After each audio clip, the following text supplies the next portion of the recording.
नमस्ते विद्यार्थी मित्रांनो, आवाज येतोय सर्वांना? जे जे जॉईन होत आहे त्यांनी वाय टाईप करा.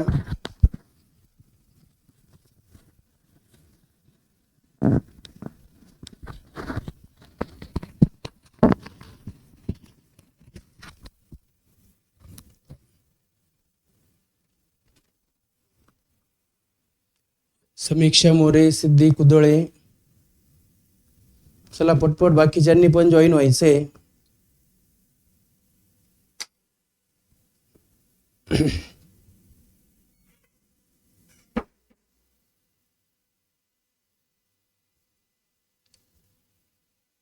चला पटपट जॉईन व्हा. लास्ट चॅप्टर बाकी आपला.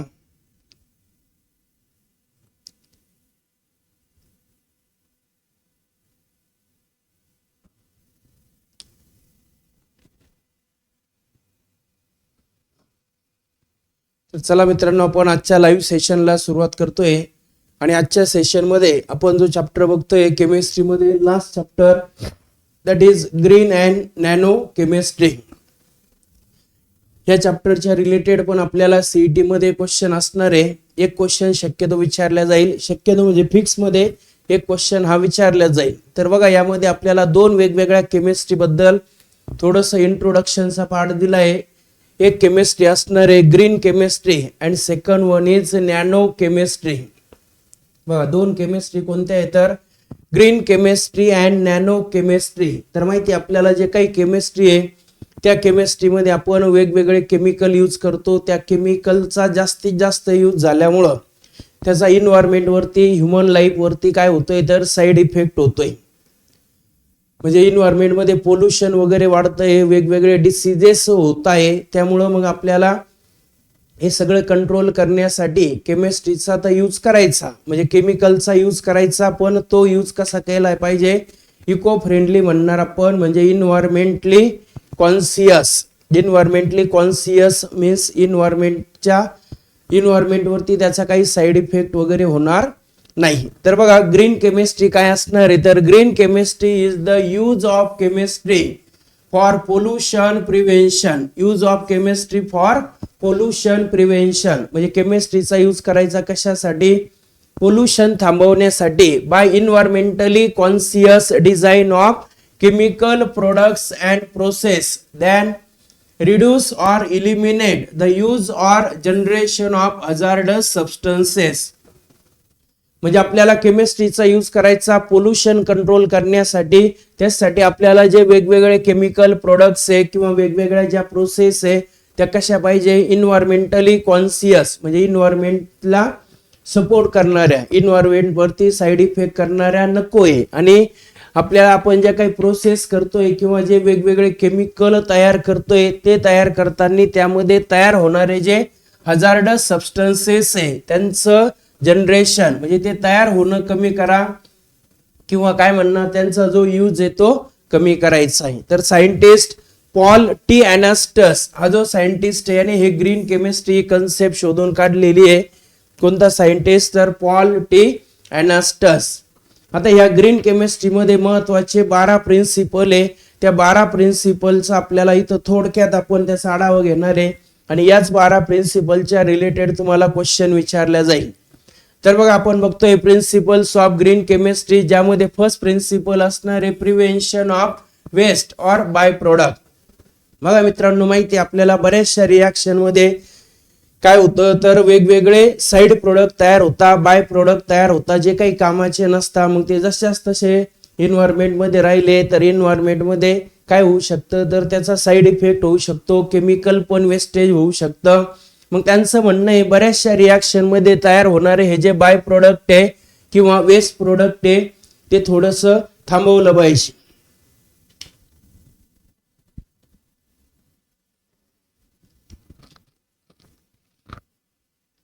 आवाज डबल येतोय, कोकाटे सांगताय आवाज डबल येतोय. काहीतरी रेंजचा प्रॉब्लेम असेल, कारण बाकीच्यांना आवाज क्लिअर येतोय.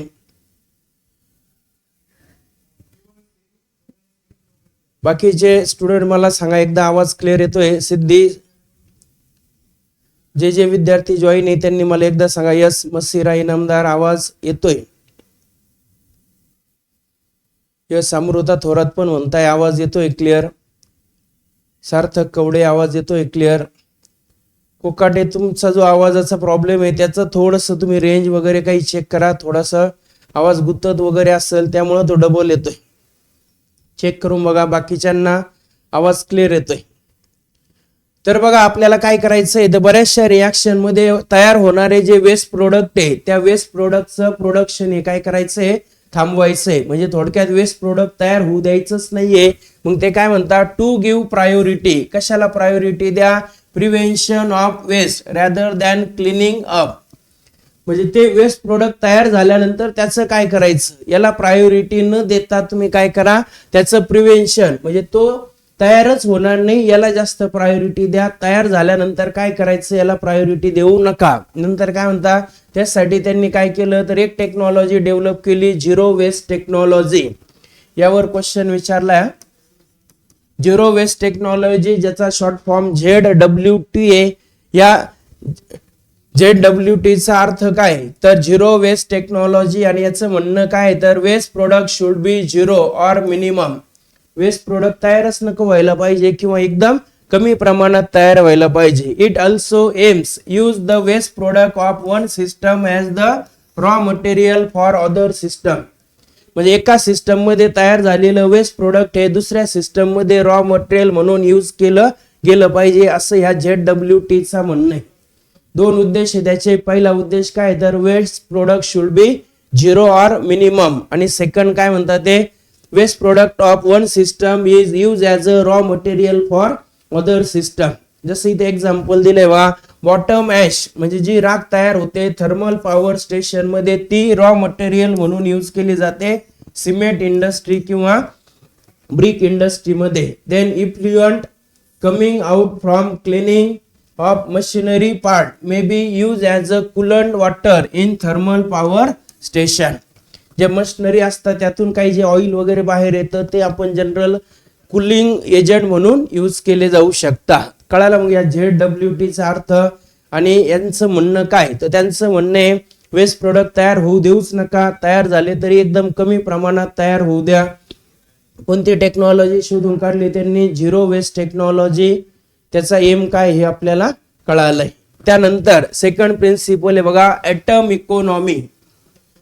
आता ॲटम इकॉनॉमी मध्ये काय केलं जातं नेमकं तर ॲटम इकॉनॉमी मध्ये त्यांचं म्हणणं आहे atom economy is the measure of number of atoms converted into useful product. म्हणजे तुम्ही जो रिॲक्टंट घेताय त्या रिॲक्टंट मधले किती ॲटम हे युजफुल प्रोडक्ट मध्ये कन्वर्ट होत आहे त्यावरून आपण ॲटम इकॉनॉमी ठरवणार. जसं आपण एक एक्झाम्पल घेतलं बघा एक रिॲक्शन आहे ज्यामध्ये तुम्ही 100 ॲटम घेतले रिॲक्टंटचे. मग मी रिॲक्शन केली 100 पैकी माझं म्हणणं 70 ॲटम हे युजफुल प्रोडक्ट मध्ये कन्वर्ट झाले आणि दुसरी एक रिॲक्शन केली ह्या 100 ॲटम साठी आणि आपल्या लक्षात आलं 100 पैकी फक्त 20 ॲटम हे प्रोडक्ट मध्ये कन्वर्ट झाले. पहिल्या पातने आपण रिॲक्शन केली 70 ॲटम सेकंड फक्त 20 ॲटम. याचा अर्थ ह्या पहिल्या रिॲक्शनची ॲटम इकॉनॉमी ही काय तर चांगली. मग आता ऍक्च्युअल ॲटम इकॉनॉमीच्या रिलेटेड तुम्हाला हा फॉर्म्युला पाठ करायचा आहे आणि हा पण एकदम महत्वाचा आहे ज्या रिलेटेड क्वेश्चन विचारण्याचे चान्सेस खूप जास्त आहे. बघा काय फॉर्म्युला ॲटम इकॉनॉमीचा तर formula weight of desire product म्हणजे जे मेन प्रोडक्ट आहे त्याचं मॉलिक्युलर वेट घ्या divided by sum of formula weight of all reactant. जे सगळे रिॲक्टंट आहे त्या सगळ्या रिॲक्टंटच्या मॉलिक्युलर वेटची ऍडिशन करा आणि इनटू काय घ्या 100 घ्या. जसं इथे एक एक्झाम्पल दिलंय कन्व्हर्जन ऑफ ब्युटेन 1 ऑल म्हणजे ब्युटेनॉल त्याचं कन्व्हर्जन केलं आपण N ब्युटिल ब्रोमाइड मध्ये बरोबर. मग आता आपल्याला इथं काय करायचं ॲटम इकॉनॉमी कॅल्क्युलेट करायची. मग मेन प्रोडक्ट कोण आहे मित्रांनो N ब्युटिल ब्रोमाइड. मग त्या N ब्युटिल ब्रोमाइडचा आपण मॉलिक्युलर मास कसं कॅल्क्युलेट करता माहिती आपल्याला त्या मॉलिक्युल मध्ये जेवढे ॲटम आहे त्या सगळ्या ॲटमच्या ॲटॉमिक मासची आपण काय करतो ऍडिशन. जसं N ब्युटिल ब्रोमाइड मध्ये बघा कार्बन आहे 4 मग आपण mass of 4 carbon 9 hydrogen plus Br आणि divided by mass of all reactant. हे जे सगळे रिॲक्टंट आहे ह्या सगळ्या रिॲक्टंटचं मास, या सगळ्यांचे ऍडिशन केले इंटू काय केलं 100 केलं, तर हे आपण कॅल्क्युलेशन केल्यानंतर आपल्या लक्षात येईल या रिॲक्शनची ऍटम इकॉनॉमी आहे 49.81%. तर बघा ह्या टाईपचा क्वेश्चन विचारण्याचे चान्सेस खूप जास्त आहे. शक्यतो काय करता बघा, ते तुम्हाला जे फॉर्म्युला वेट डिझायर प्रोडक्ट आहे त्याचं वेट देता, रिॲक्टंटचं पण वेट देता आणि ऍटम इकॉनॉमी कॅल्क्युलेट करायला सांगता. त्यासाठी आपल्याला हा फॉर्म्युला पाठ करायचा आहे. काय फॉर्म्युला सांगा? Formula weight of desire product divided by sum of formula weight of all reactant into 100. त्यानंतर नेक्स्ट जी प्रिन्सिपल असणार आहे लेस हजार्डस केमिकल सिंथेसिस, म्हणजे शक्यतो असे केमिकल तयार करा की ते कसे पाहिजे लेस हजार्डस, म्हणजे ज्याचा साइड इफेक्ट हा होणार नाही. त्यास काय म्हणता होते टू अवॉइड करा. काय अवॉइड करा? Formation of hazardous waste from chemical process and chemical reaction and synthesis route should be design as safe as possible. म्हणजे शक्यतो त्यांचं म्हणणं आहे केमिकल प्रोसेस मध्ये तयार होणारे जे वेस्ट प्रोडक्ट आहे ते काय करा, त्यांचं फॉर्मेशन अवॉइड करा. वेगवेगळ्या ज्या केमिकल रिॲक्शन आहे, वेगवेगळे केमिकल सिंथेसिस आहे, त्याचे रूट शक्यतो असे सिलेक्ट करा की ज्यामध्ये एवढे साइड इफेक्ट वगैरे होणार नाही. जसं इथे एक एक्झाम्पल दिलंय बघा, हे एक्झाम्पल महत्वाचं आहे, याच्यावर पण क्वेश्चन विचारला जातो. बघा सुरुवातीला काय म्हणतात ते अर्लियर DDT घेतले आपण हॅलोजन डेरिव्हेटिव्ह मध्ये DDT, ज्याचा लॉंग फॉर्म आहे डायक्लोरो डायफिनिल ट्रायक्लोरो इथेन. जेव्हा काय म्हणून यूज केला जायचा insecticide. It was effective in controlling typhoid malaria diseases. Typhoid किंवा मलेरिया जे डिसीज मॉस्किटो आहे ते कंट्रोल करण्यासाठी यूज केला जायचा DDT. पण नंतर लक्षात आलं it was realise that DDT is harmful to living organism. DDT हाच काय आहे लिव्हिंग ऑर्गॅनिझम साठी हार्मफुल आहे, म्हणून आता DDT ऐवजी नाऊ अडेज BHC. हा क्वेश्चनचा पॉइंट आहे. DDT ऐवजी आता सध्या काय यूज केलं जातं इन्सेक्टिसाइड म्हणून, तर BHC. BHC means benzene hexa chloride. आणि हा जो बेन्झीन हेक्झा क्लोराइड आहे ज्याचा गॅमा आयसोमर आहे त्याला म्हटलं जातं लिंडेन. काय म्हणतात त्याला? लिंडेन. सुरुवातीला वापरलं जायचं DDT, त्याऐवजी आता यूज केलं जातं BHC. BHC चा long form benzene hexa chloride, ज्याचा गॅमा आयसोमरचं नाव आहे लिंडेन. एवढे पॉइंट या प्रिन्सिपल मधले तुम्ही लक्षात ठेवायचे. Clear? Next designing safer chemical. काय म्हणतात ते काय करा, शक्यतो कोणते केमिकल डिझाईन करा तर जे सेफ आहे. सेफ म्हणजे ज्याचा काही साइड इफेक्ट वगैरे होणार नाही. तर काय म्हणता in this technique less toxic products. कसे प्रोडक्ट तयार करा लेस टॉक्सिक म्हणजे कमी विषारी, किंवा products which require less toxic raw material are develop. म्हणजे किंवा असे काही प्रोडक्ट तयार करण्यासाठी आपण जे रॉ मटेरियल यूज करतो ते रॉ मटेरियल कसं पाहिजे लेस टॉक्सिक पाहिजे, किंवा जे तुम्ही प्रोडक्ट तयार करताय ते पण कसं पाहिजे लेस टॉक्सिक पाहिजे. जसं इथे एक एक्झाम्पल दिलंय, हे पण महत्वाचं आहे, क्वेश्चन याच्यावर विचारलं जातं. बघा ऍडिपिक ऍसिड, कालच आपण पॉलिमर चॅप्टर घेतला. ऍडिपिक ऍसिड कोणत्या पॉलिमरचं रॉ मटेरियल? पटकन कमेंट करून सांगा. सांगा ऍडिपिक ऍसिड हे रॉ मटेरियल कोणता पॉलिमर तयार करण्यासाठी आपण घेतलाय?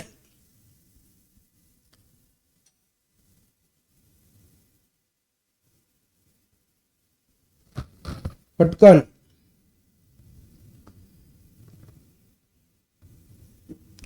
ऍडिपिक ऍसिड, हेक्सामिथिलीन, डायमाइन असं काहीतरी दोन रॉ मटेरियल आपण घेतोय.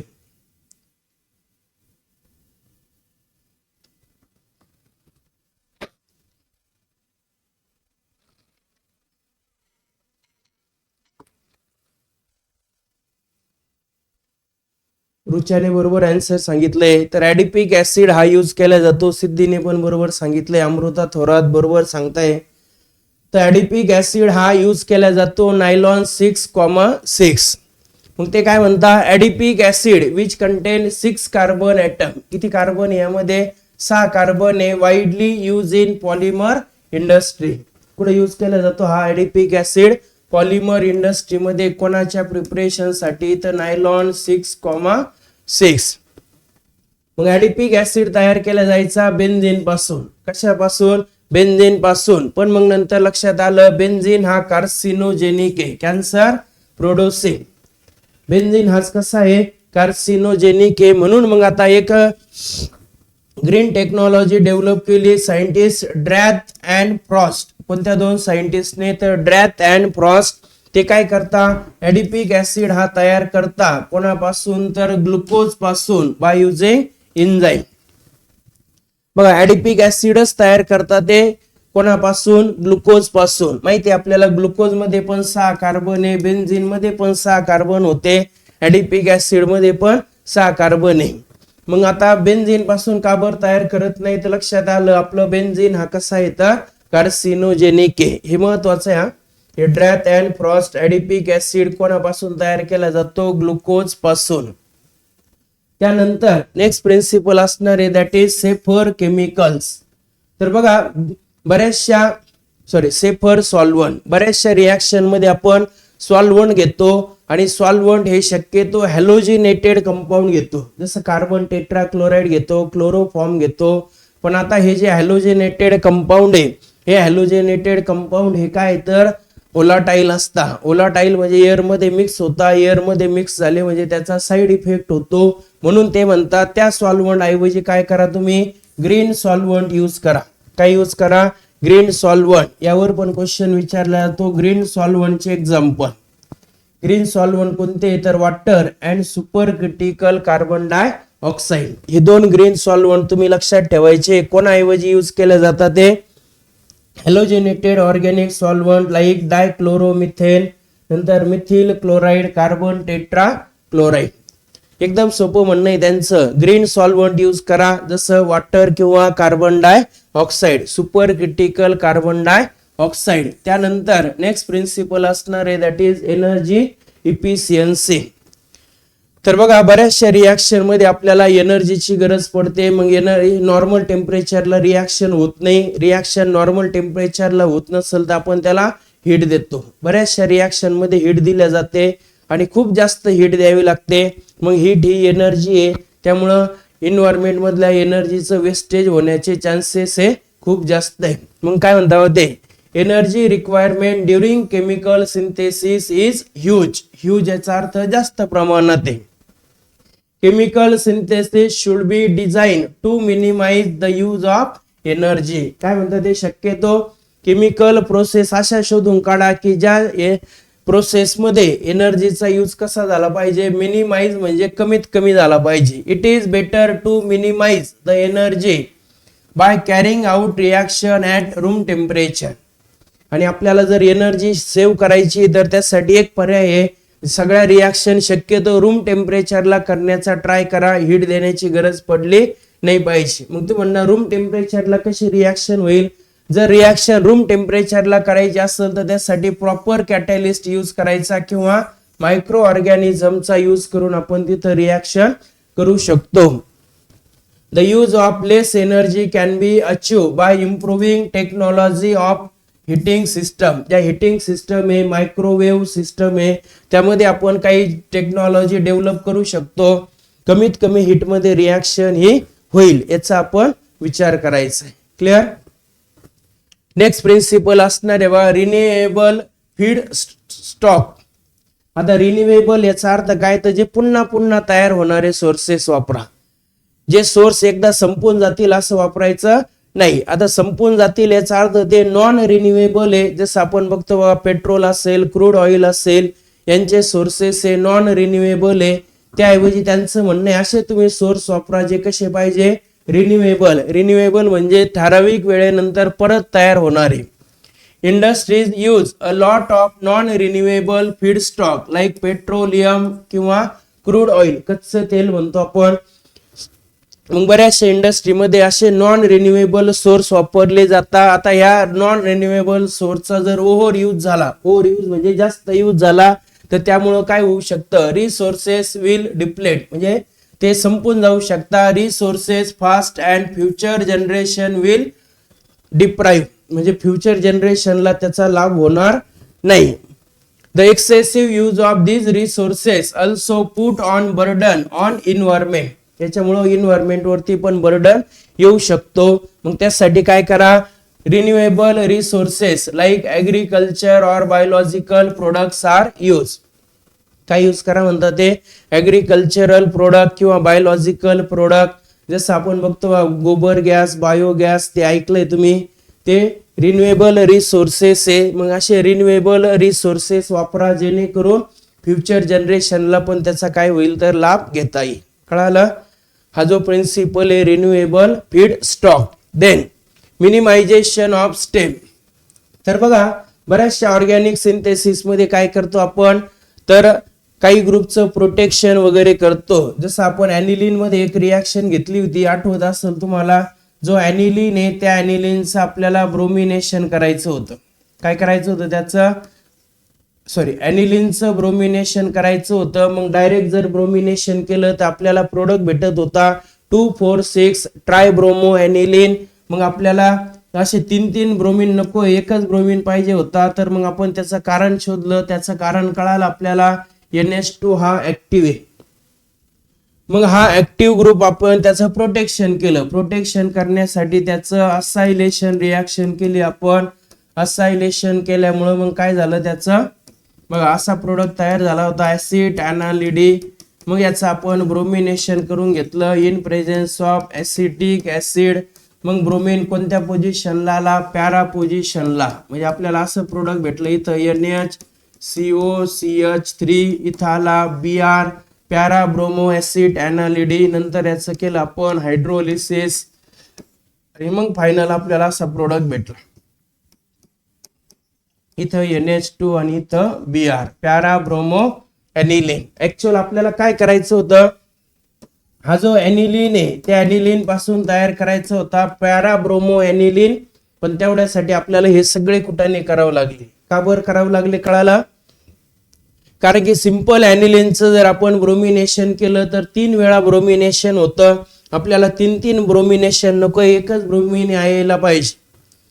मग त्यासाठी आपण काय केलं, याचं प्रोटेक्शन केलं. हा जो NH2 ग्रुप आहे त्याचं प्रोटेक्शन केलं, ब्रोमिनेशन करून घेतलं, परत त्याचं डिप्रोटेक्शन केलं. मग अशा बऱ्याचशा ऑर्गॅनिक रिॲक्शन मध्ये असं प्रोटेक्शन डिप्रोटेक्शन करावं लागतं. आणि हे प्रोटेक्शन डिप्रोटेक्शन करण्याच्या नादात ते काय फुकट होत नाही, ते होण्यासाठी आपल्याला केमिकल लागतं. आता ऍक्च्युअल आपल्याला फक्त ब्रोमिनेशन करायचं होतं, पण आपण ऍसिटिलेशन केलं, हायड्रोलिसिस केलं, म्हणजे बरेचसे केमिकल इथं वाया गेले.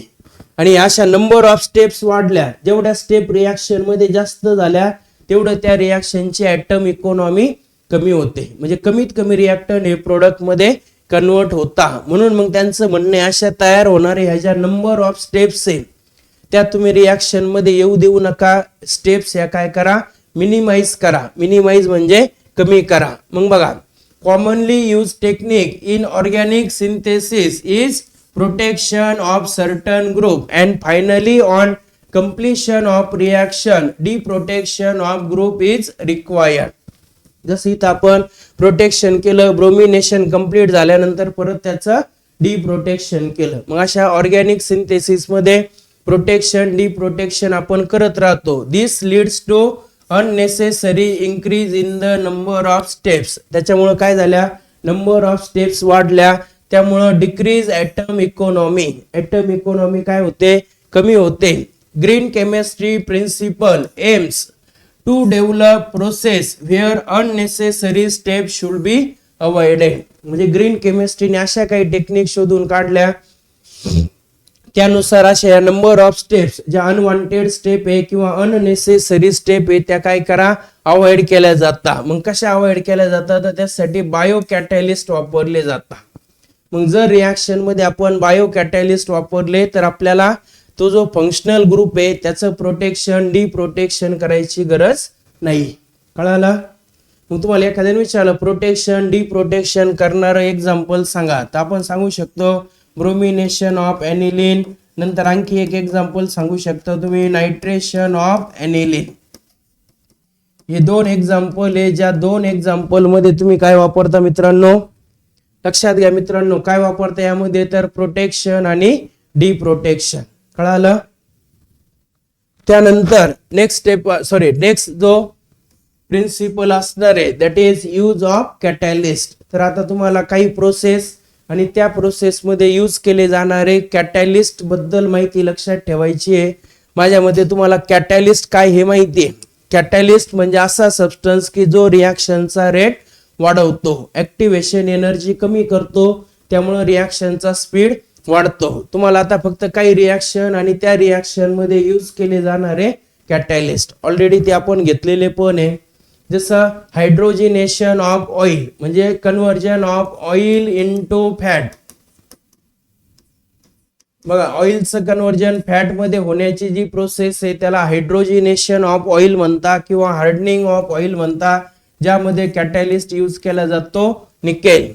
देन हॅबर्स प्रोसेस, जी हॅबर्स प्रोसेस कोणाच्या मॅन्युफॅक्चरिंग साठी यूज केली जाते, अमोनिया, ज्यामध्ये कॅटॅलिस्ट यूज केला जातो ferrous.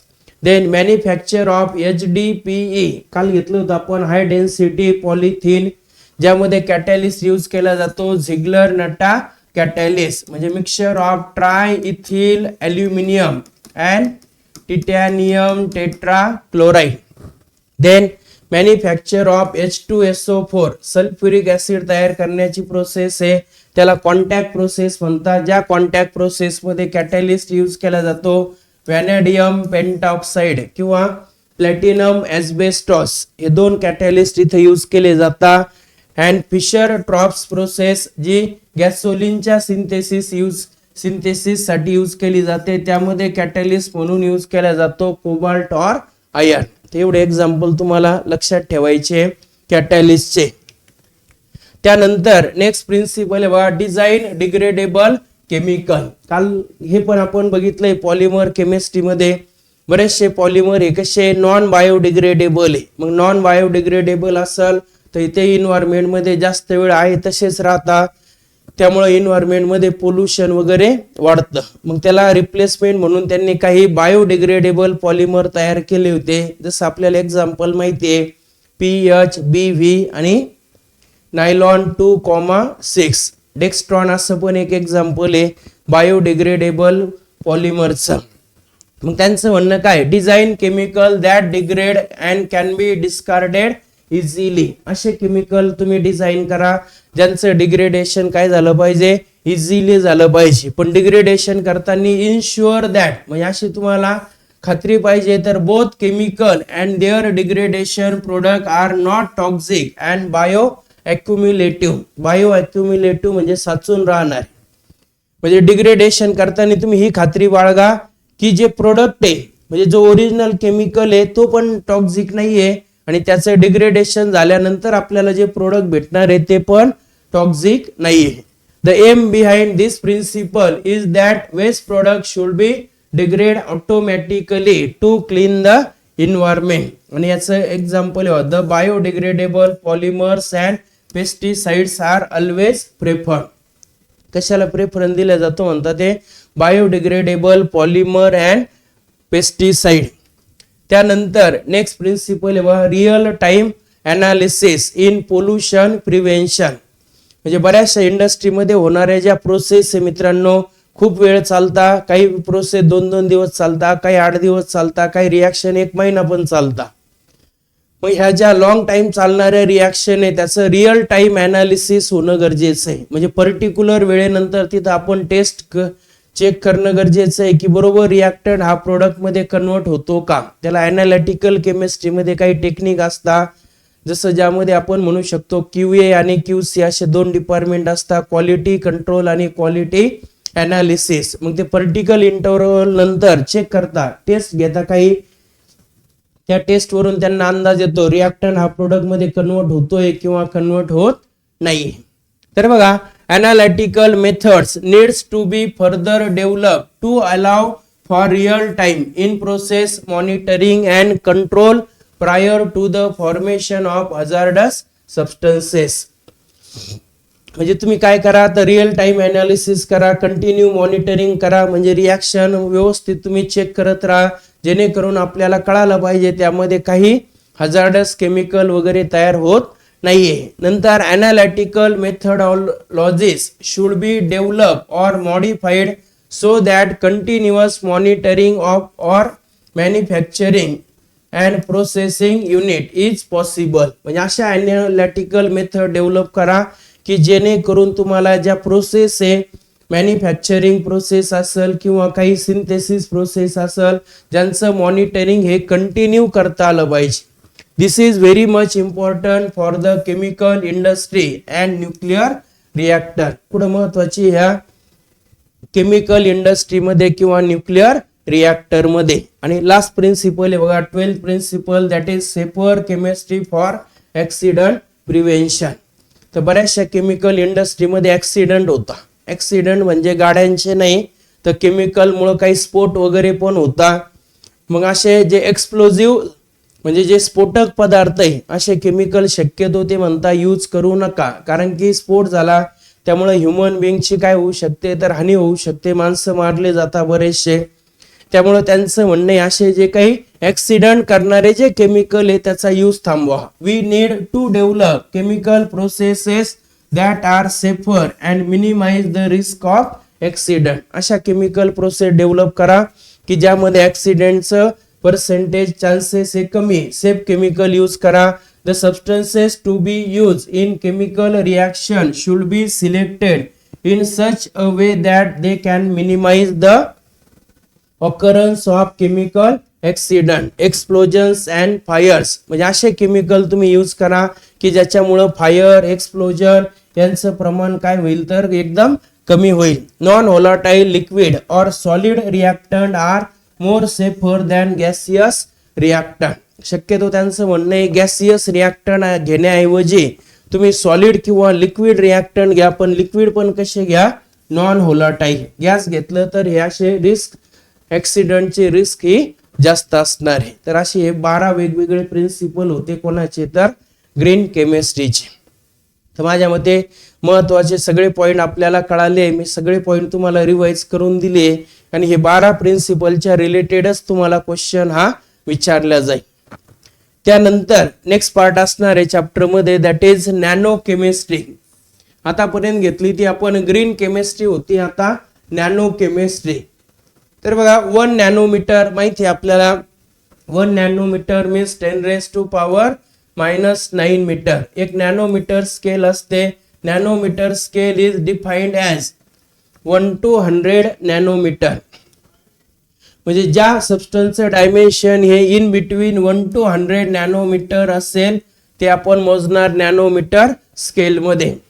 Nano material are larger than single atom. Nano material हा असतो लार्जर म्हणजे मोठा कोणापेक्षा, सिंगल ॲटम पेक्षा, but smaller than bacteria and cell. Cell किंवा बॅक्टेरिया पेक्षा छोटा असतो.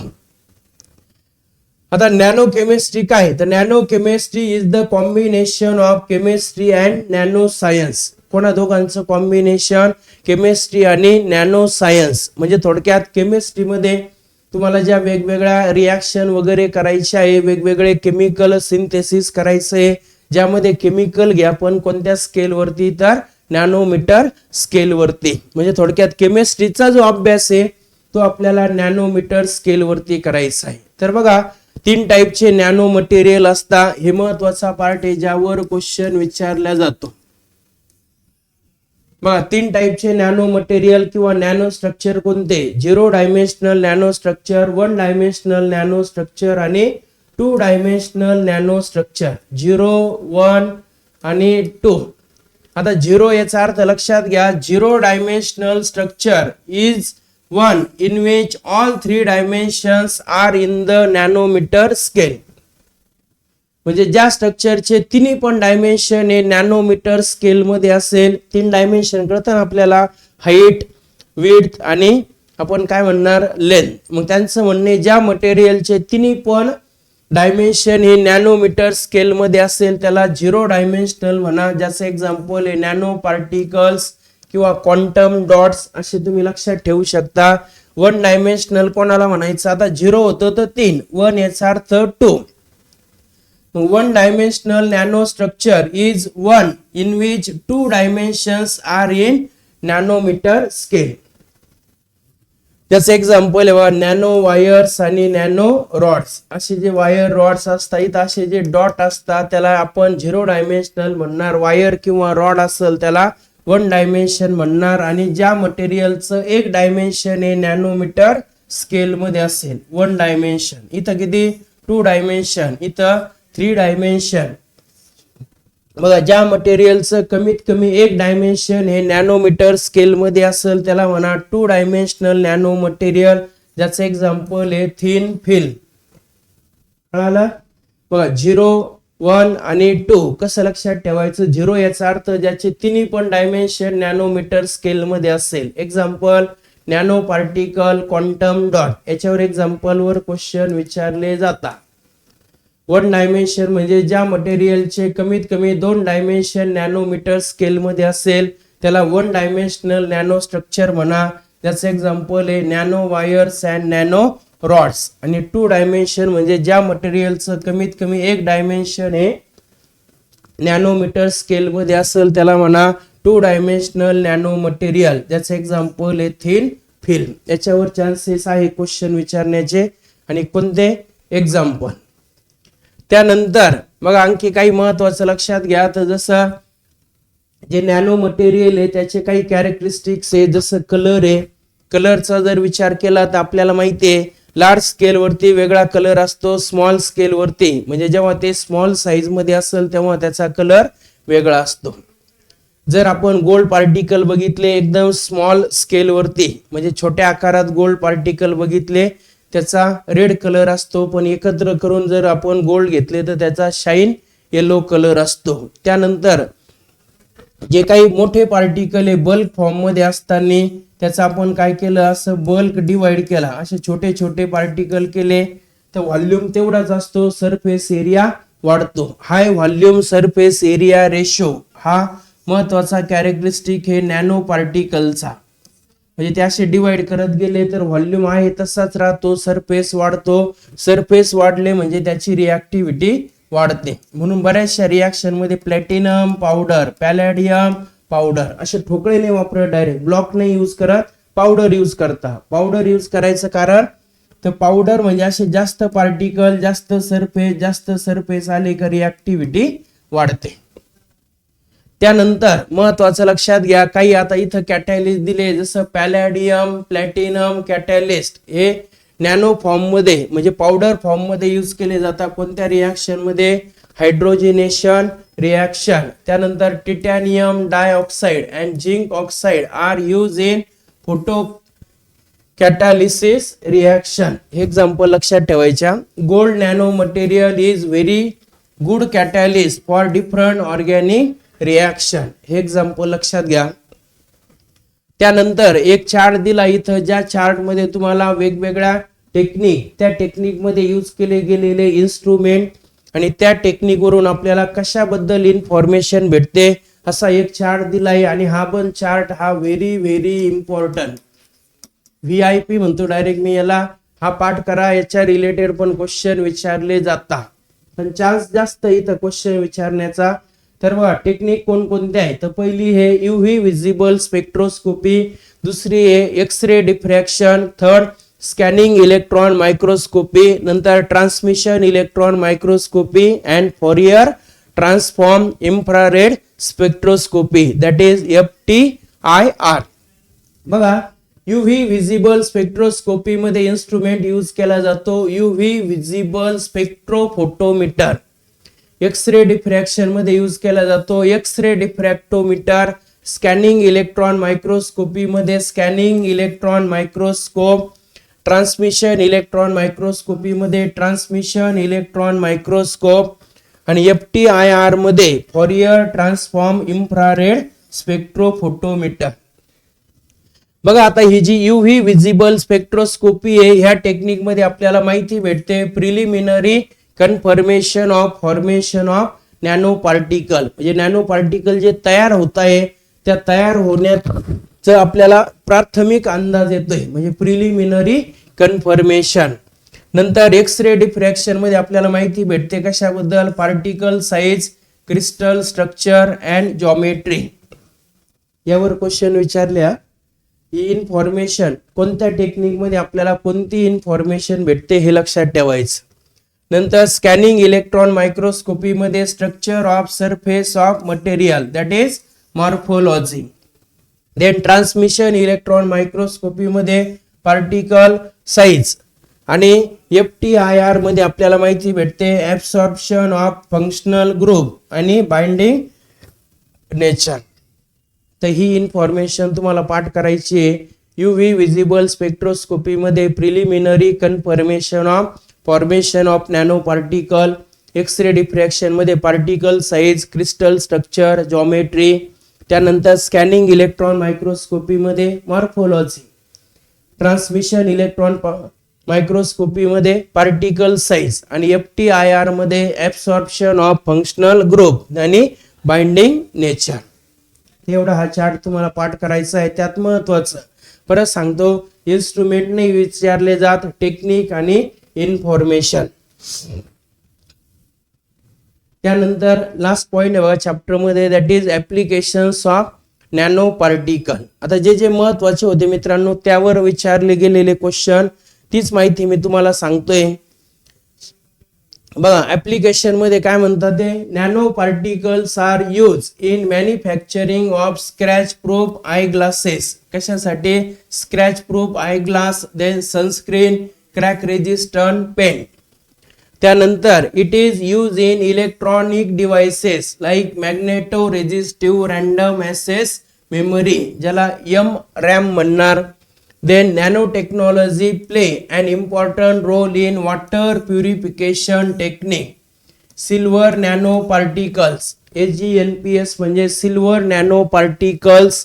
इट इज बॅक्टेरियल डिसइन्फेक्टर म्हणजे बॅक्टेरियाला किल करणारे.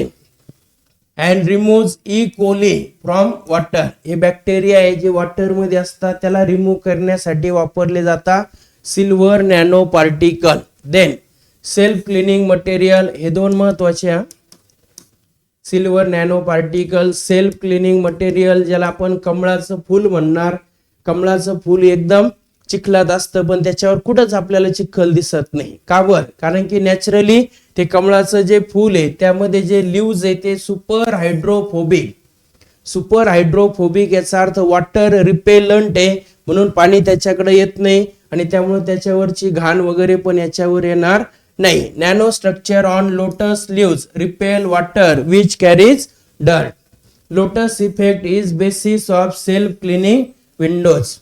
म्हणजे त्याचं स्वतःच क्लिनिंग करणारं हे एक एक्झाम्पल आहे. कोणतं? Lotus plant. तर हे काही ऍप्लिकेशन लक्षात ठेवा तुम्ही नॅनो पार्टिकलचे. आणि लास्ट आता काय आपल्याला लॉंग फॉर्म दिले जसं एक्सरे, XRD म्हणजे X-ray diffraction, TEM tunneling electron microscope, STM scanning tunneling microscope, FTIR Fourier transform infrared spectroscopy, SCM scanning electron microscope. या लॉंग फॉर्म वरती पण क्वेश्चन विचारले जातात. तर एवढे पाठ तुम्हाला लक्षात ठेवायचे मित्रांनो या चॅप्टर मध्ये. क्लिअर? आणि आणखी एक महत्वाचा पार्ट जो मी इथं घेतलेला नाहीये, तर एक नॅनो पार्टिकल तयार करण्याची एक प्रोसेस आहे सोल जेल प्रोसेस. त्या सोल जेल प्रोसेस वरती पण एक क्वेश्चन विचारलेला आहे. आपण क्वेश्चन घेऊ त्यावेळेस मी तो तुम्हाला सांगतोय. यावर एक क्वेश्चन विचारला आहे. हे 12 प्रिन्सिपल. नंतर आता आपण नॅनो केमिस्ट्री मध्ये जे सुरुवातीचा पार्ट घेतला आपण, जे 3 टाईपचे नॅनो स्ट्रक्चर घेतले, 0 डायमेन्शनल, 1 डायमेन्शन, 2 डायमेन्शन, त्याचे एक्झाम्पल. नंतर आता ज्या टेक्निक इन्फॉर्मेशन त्यावरती विचारला जातो. हे जे लॉंग फॉर्म वगैरे त्यावर पण क्वेश्चन विचारले जातात. तर क्लिअर? माझ्या मते रिव्हिजन ही सगळ्यांना समजलेली असणार आहे. आता आपण वेळ वाया न घालवता लगेच आपण क्वेश्चन कडे जातोय. आता तुमच्या स्क्रीनवरती क्वेश्चन दिसतोय. पटपट तुम्ही मला क्वेश्चन वाचून आन्सर सांगायचे. ऑप्शन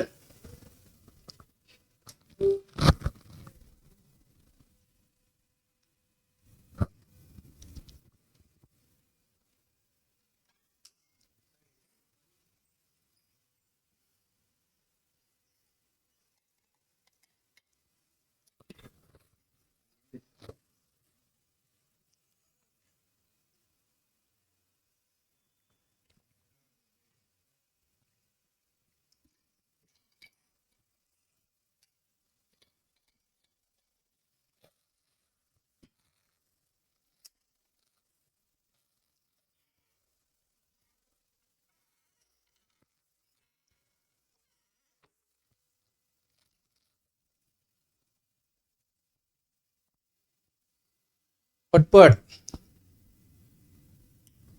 सगळे जॉईन आहे ना, नाही तर मग शेवटचं चॅप्टर आहे सर, जाऊ द्या आता काय अडचण नाही, एकच क्वेश्चन आहे आणि एक क्वेश्चन आला किंवा नाही आला तरी काही हरकत नाही, असं नका वाटू देऊ. एक एक क्वेश्चनचं महत्व आहे, एक एक मार्कचं आपल्याला खूप महत्व आहे. जेव्हा आपला रिझल्ट येतो आणि 1 मार्क वरून आपलं जेव्हा मेरिट चुकतं, आपला नंबर लागत नाही, तेव्हा कळतं आपल्याला 1 मार्कचं महत्व.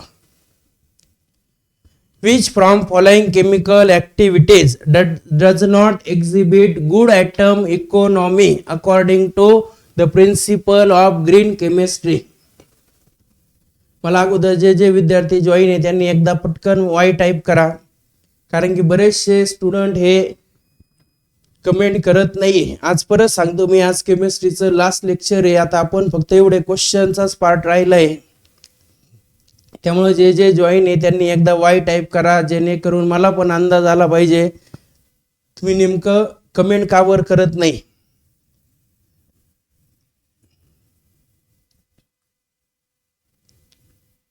हा, बरेचसे विद्यार्थी जॉईन आहे. मग आता मला सांगा, एवढा वेळ आपल्या समोर क्वेश्चन आहे आणि तरी आपल्याला अंदाज येत नाही.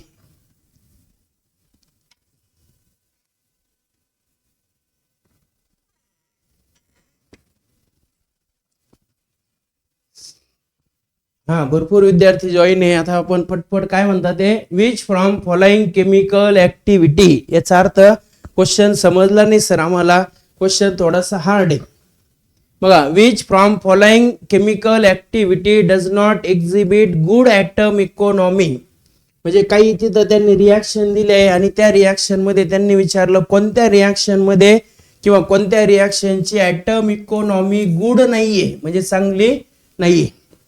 मग तुम्ही म्हणणार कसं ओळखायचं सर आता, तर मी थोडासा अंदाज देतो. फॉर्मेशन ऑफ ग्रिग्नार्ड रिएजंट, कोण सांगेल मला आता ग्रिग्नार्ड रिएजंट कोणापासून तयार होतो? पटपट सांगा, ग्रिग्नार्ड रिएजंट कसा तयार होतो माहिती ना? तर काय करता तुम्ही, अल्किल हलाइड घेता, अल्किल हलाइडची रिॲक्शन मॅग्नेशियम मेटल सोबत करता, तयार होतो अल्किल मॅग्नेशियम हलाइड. आता मला सांगा मित्रांनो, ही जी रिॲक्शन आहे, ज्या रिॲक्शन मध्ये आपण 2 रिॲक्टंट घेतले आणि एकच प्रोडक्ट तयार झाला, म्हणजे मेन प्रोडक्ट तयार झाला, काही साइड प्रोडक्ट वगैरे तयार झाला का? सांगा, ह्या रिॲक्शन मध्ये काही साइड प्रोडक्ट तयार झाला का? नाही. म्हणजे जेवढे रिॲक्टंट आहे, रिॲक्टंट मधले सगळे ॲटम हे कशात कन्वर्ट होऊ शकता? युजफुल प्रोडक्ट मध्ये. आणि युजफुल प्रोडक्ट मध्ये कन्वर्ट झाले याचा अर्थ याची ॲटम इकॉनॉमी चांगली आहे. साइड प्रोडक्ट तयारच होत नाही याचा अर्थ याची ॲटम इकॉनॉमी चांगली येणार आहे. दुसरं जर बघितलं, action of hydrogen halide on alkene to form alkyl halide, घेतलं होतं आपण, जो अल्किन आहे त्या अल्किन मध्ये जर आपण हायड्रोजन हलाइड ऍड केला तर अशी रिॲक्शन, असा प्रोडक्ट तयार झाला होता RCH single bond CH2X alkyl halide. बघा मित्रांनो, या रिॲक्शन मध्ये पण साइड प्रोडक्ट नाहीये, याचा अर्थ याची पण ॲटम इकॉनॉमी चांगली आहे. आता तिसरी reaction, action of thionyl chloride on ethanol, कोणाची रिॲक्शन? थायोनिल क्लोराइडची, म्हणजे SOCl2 ची कोणावरती? इथिल क्लोराइड वरती, सॉरी इथिल क्लोराइड वरती नाही, इथेनॉल वरती. मग इथेनॉल माहिती आपल्याला, C2H5OH, थायोनिल क्लोराइड SOCl2 तयार होतो ethyl chloride plus HCl plus SO2. आता बघा, या रिॲक्शनचा जर विचार केला आपण, या रिॲक्शन मध्ये मेन प्रोडक्ट हा इथिल क्लोराइड आहे, पण मला सांगा याच्या सोबत आणखी साइड प्रोडक्ट पण तयार झाले. काय तयार झाले? आणखी साइड प्रोडक्ट तयार झाले. आणि शेवटचं जे formation of cyclohexanol from phenol, phenol पासून तुम्ही सायक्लोहेक्झेनॉल तयार केला होता ना. फिनॉलचं काय केलं होतं? कॅटॅलिटिक रिडक्शन, म्हणजे त्याला तुम्ही हीट दिली, निकेल पावडर प्लॅटिनम पावडर सोबत, मग हे 6 हायड्रोजन इथे ऍड केले, असा सायक्लोहेक्झेनॉल तयार झाला. सॉरी, हे डबल बॉन्ड येणार. सांगा आता ह्या 4 रिॲक्शनचा अंदाज घेऊन आपल्याला कळालं. रुचाने आन्सर सांगितलं. आता बघा, पहिल्या रिॲक्शन मध्ये एकच प्रोडक्ट तयार होतं, दुसऱ्यामध्ये पण एकच प्रोडक्ट तयार होतं, तिसऱ्यामध्ये मात्र बघा मेन प्रोडक्ट सोडून साइड प्रोडक्ट पण तयार होता, आणि चौथ्यामध्ये पण विचार केला एकच प्रोडक्ट तयार होतं. याचा अर्थ आपल्याला कळालं एकच प्रोडक्ट तयार झालं याचा अर्थ जास्तीत जास्त ऍटम कन्वर्ट झाले प्रोडक्ट मध्ये. इथं युजफुल प्रोडक्ट मध्ये कन्वर्ट झाले पण साइड प्रोडक्ट पण तयार झाले, याचा अर्थ या रिएक्शनची ऍटम इकॉनॉमी सगळ्यात कमी असणार आहे. म्हणून ह्या क्वेश्चन साठी सी ऑप्शन हे करेक्ट आहे. लक्षात घ्या मित्रांनो, क्वेश्चनचा अंदाज घ्या तुम्ही. क्वेश्चन कसा विचारला जातो या चॅप्टर मध्ये याच्याबद्दल अशी काहीच माहिती दिली नव्हती, पण आपल्याला सगळ्या सिलेबसच्या रिएक्शन त्यांनी दिल्या आणि त्यावरून आपल्याला ती कन्सेप्ट वापरावी लागली. इथं ऍटम इकॉनॉमी काय, तर ऍटम इकॉनॉमी सांगते आपल्याला रिएक्टर मधले किती ऍटम हे प्रोडक्ट मध्ये कन्वर्ट झाले, पण कोणतं प्रोडक्ट, युजफुल प्रोडक्ट. मग आपल्याला एक आयडिया आली आता, ज्या रिएक्शन मध्ये जास्त साइड प्रोडक्ट त्याची एक ऍटम इकॉनॉमी कमी. क्लिअर, ऑप्शन सी कळालंय सगळ्यांना. त्यानंतर नेक्स्ट क्वेश्चन असणार आहे which of the following solvent, याचा आन्सर तुम्ही पटकन एका सेकंदात द्यायचा. आता वाचायला नाही लावायचं मला, पण क्वेश्चन पटकन 2024 ला विचारलेला हा क्वेश्चन आहे, ज्याचं ऑप्शन पटकन म्हणजे पटकन एकाच सेकंदात पण नाही, सेकंदाच्या काही भागात तुम्हाला आन्सर द्यायचंय. वेदांग सदावर्ते बरोबर सांगताय, समीक्षा मोरे, रुचा बरोबर सांगताय, बाकीचे श्रेया धोंडे बरोबर सांगितलंय, भावेश करेक्ट. ग्रीन सॉल्व्हंटचं आपल्याला एक्झाम्पल विचारलंय आणि ग्रीन सॉल्व्हंट आपल्याकडे वॉटर किंवा आणखी एक कोणता, सुपर सांगा, सुपर क्रिटिकल कार्बन डाय ऑक्साइड. इथं वॉटर दिलंय म्हणून ए ऑप्शन करेक्ट आहे. Next, calculate the percent atom economy if product of 650 unit mass is obtain from 780 unit mass of reactor. एकदम सोपं, हा पण एकदम सोपा क्वेश्चन आहे, ज्यामध्ये काय म्हणतात ते ऍटम इकॉनॉमी कॅल्क्युलेट करा. तुम्हाला प्रोडक्टचं मास दिलं 650 युनिट, रिएक्टंटचं दिलं 780 युनिट. हा 2024 ला विचारलेला क्वेश्चन आहे. आपल्याला माहिती आहे ऍटम इकॉनॉमी सांगा काय फॉर्म्युला ऍटम इकॉनॉमीचा, तर formula weight of desire product, main प्रोडक्टचं मास किती, मेन प्रोडक्टचं मास 650, रिएक्टंटचं मास 780 इंटू 100. पटकन मला आन्सर सांगायचं. 65/78 इंटू 100 कॅल्क्युलेशन करून पटकन मला आन्सर सांगा.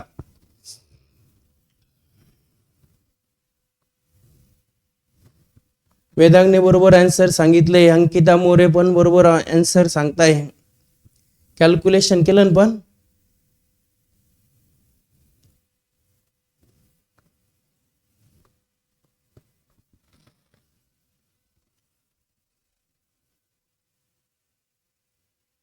भावेशने पण बरोबर सांगितलंय. आता फक्त कॅल्क्युलेशन करायचंय, कळालं नाही. 0 0 कॅन्सल, 13चा टेबल मध्ये 13 5 65, 13 सक किती 78, म्हणजे 5/6. मग 5/6 जर केलं आपण येईल ना, चुकलं.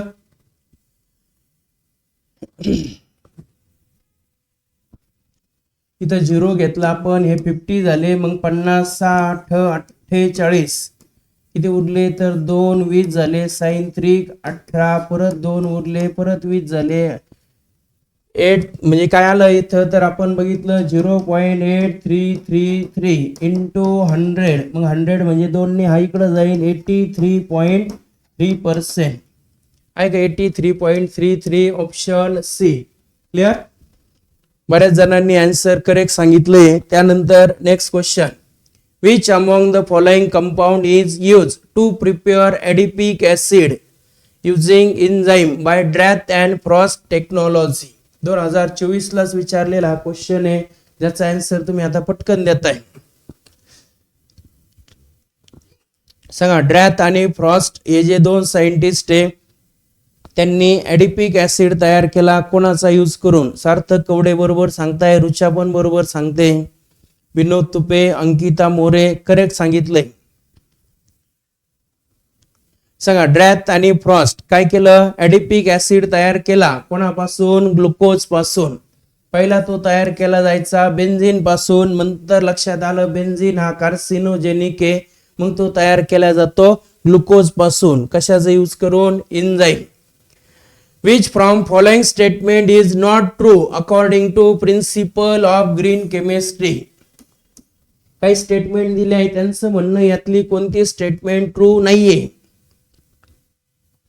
सांगा कोणती स्टेटमेंट ट्रू नाहीये ग्रीन केमिस्ट्रीच्या प्रिन्सिपल नुसार. पहिली स्टेटमेंट वाचा. It is good to use the technique of protection and deprotection of functional group in organic synthesis. सांगा चांगलं आहे का? ऑर्गॅनिक सिंथेसिस मध्ये एखाद्या फंक्शनल ग्रुपचं प्रोटेक्शन करणं, डिप्रोटेक्शन हे चांगलं आहे का? इट इज गुड म्हणतात ते. सांगा चांगलं आहे का हे? प्रोटेक्शन डिप्रोटेक्शन केल्यामुळं काय होतं? बऱ्याचशा स्टेप्स वाढतात. स्टेप वाढल्या का रिॲक्शनची ॲटम इकॉनॉमी कमी होते, केमिकल पण जास्त आपल्याला लागतात.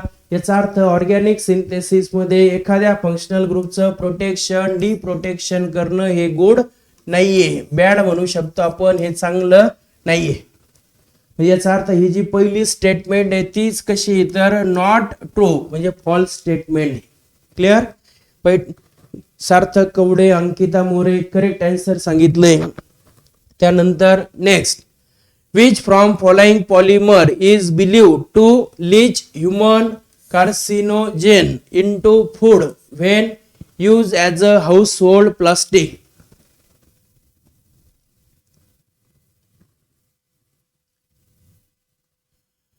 म्हणजे काय होऊ शकतं तर कार्सिनोजेन म्हणजे यापैकी कोणता जो पॉलिमर आहे त्या कॅन्सर प्रोड्युसिंग आहे थोडक्यात, असं आपल्याला विचारलंय. पहिला LDPE दिलाय, दुसरा PP. याचा अर्थ माहिती आहे ना, पॉलिप्रोपिलिन. PS म्हणजे पॉलिस्टायरीन, पॉलिइथिलीन, पेट. तर यापैकी लक्षात घ्या मित्रांनो, जो पॉलिस्टायरीन आहे ज्याला तुम्ही थर्मोकॉल म्हणता, हे पॉलिमर मध्ये पण आला होता काल पॉइंट. हा थर्मोकॉलला बॅन केलंय असं काल आपण बघितलं होतं. मग हा पॉलिस्टायरीन ज्याला तुम्ही थर्मोकॉल म्हणता तो कार्सिनोजेनिक आहे असं आपण म्हणू शकतो. Option C. नेक्स्ट वाचा आता. Which from following reaction exhibits good atom economy according to the principle of green chemistry? खाली दिलेली जी रिॲक्शन आहे त्या रिॲक्शन पैकी कोणत्या रिॲक्शनची ॲटम इकॉनॉमी ही गुड आहे, चांगली आहे असं आपल्याला विचारलंय. सांगा यातलं पहिलं एक्झाम्पल कोणतं आहे? C4H9OH. तुम्ही म्हणणार सर एवढ्या रिॲक्शन आहे, एवढ्या सगळ्या रिॲक्शनची ॲटम इकॉनॉमी आम्ही चेक करायची का? तर बघा इथं माहिती आपल्याला ब्युटेनॉल, N ब्युटिल ब्रोमाइड ज्याचे काहीतरी 49.8 असं काहीतरी आली होती. आपण आपल्या बुक मध्ये एक्झाम्पल आहे ते आपल्या लक्षात आहे. आता दुसरी रिॲक्शन सांगा. दुसऱ्या रिॲक्शन मध्ये C2H4 म्हणजे इथिन plus H2 it give C2H4. आता ह्या रिॲक्शनचा आपण ॲटम इकॉनॉमी चेक करू. बघा प्रोडक्ट कोण आहे? C2H4. C2H4 म्हणजे C2H6 म्हणजे इथेन. सांगा आता ह्या इथेनचं आपल्याला मास जर घेतलं, बघा 2 कार्बनचं, एकाचं 12, दोघांचं 24 आणि 6 30 डिवायडेड बाय रिॲक्टंटचा विचार केला. 2 कार्बन 24, हे 4 28, हे 2 30. 3/3 इंटू 100 30 कॅन्सल 100%. आता बघा ॲटम इकॉनॉमी 100 किंवा आपल्याला सांगितलं होतं मी तुम्हाला साईड प्रोडक्ट. जसं इथं पण साईड प्रोडक्ट आहे, इथं पण साईड प्रोडक्ट आहे, इथं पण साईड प्रोडक्ट आहे. ह्या रिॲक्शन मध्ये साईड प्रोडक्ट नाहीये. त्यावरून पण बऱ्याच स्टुडंटने करेक्ट आन्सर सांगितलंय. याचं बी ऑप्शन हे करेक्ट आहे. कळालं का? हे असं पण कळालं ना. Next. Identify polymer use to obtain disposable cups and plates. जे कप असतात, चहाचे वगैरे कप असतात, प्लेट्स असतात, ते तयार करण्यासाठी कोणता पॉलिमर यूज केला जातो? तर यामध्ये लक्षात घ्या मित्रांनो, जो पॉलिस्टायरीन आहे म्हणजे थर्मोकॉल ते जनरल यूज केले जातात. याचं ऑप्शन हे ऑप्शन डी असणार आहे, पॉलिस्टायरीन. क्लिअर? त्यानंतर next question. In a chemical reaction, बघा एक केमिकल रिॲक्शन दिली आहे ज्यामध्ये त्यांचं म्हणणं आहे sum of formula weight of all reactant is 274 unit and atom economy is 50%. Calculate formula weight of desire product. बघा काय दिलं तुम्हाला, ऍटम इकॉनॉमी दिली. ऍटम इकॉनॉमी किती आहे, 50 आहे. सांगा प्रोडक्टचं डिझायर प्रोडक्टचं मास आपल्याला विचारलंय, म्हणजे मास ऑफ डिझायर प्रोडक्ट हे आपल्याला शोधायचंय. रिॲक्टंटचं मास दिलंय 274 इंटू 100. येईल का शोधता? आता काय करावं लागेल सांगा, मास ऑफ डिझायर प्रोडक्ट शोधायचंय, जो डिवाइडला आहे तो मल्टिप्लाय करा. 50 इंटू 274 डिवायडेड बाय 100 येईल का? आता बघा हे 50 हे 100 म्हणजे हे 2 आणि 274 ला 2 ने आपण जर डिवाइड केलं, हे 1 नंतर आपण हे 3 आणि हे 7, 137 आहे का? 137 युनिट. Option A. कळालं? भावेश, विनोद यांनी दोघांनी करेक्ट आन्सर सांगितले. सर कॅल्क्युलेशनचा पार्ट होता, खूप वेळ लागला. खूप वेळ नाही, आपल्याला एकदम सोपं आलं पाहिजे. सगळंच लिहित बसायचं, जे कळालं ते पटकन फॉर्म्युला पार्ट पाहिजे. श्रेया, ईश्वरी, साई भड, सुमित मोरे करेक्ट आन्सर सांगितले. Next, which of the following is effectively use instead of DDT. 2025 ला क्वेश्चन विचारला आहे, एकदम सोपं. आता यायला पाहिजे, याचा आन्सर यायलाच पाहिजे सगळ्यांना. सांगा now a days instead of DDT. सांगा DDT ऐवजी कोणता केमिकल यूज केला जातो? सिद्धीने बरोबर सांगितलं. सार्थक कवडे, वेदांग सदावर्ते बरोबर आन्सर सांगताय पटपट. सांगा DDT ऐवजी. भावेशने पण बरोबर सांगितलं, समीक्षाने पण बरोबर सांगितलंय, साई बळ बरोबर सांगताय. सांगा DDT ऐवजी आता काय यूज केला जातो? BHC बेन्झीन हेक्साक्लोराइड, ज्याला आपण काय म्हणतो मित्रांनो, त्याचा गॅमा आयसोमर आहे, ज्याला आपण म्हणतो लिंडेन.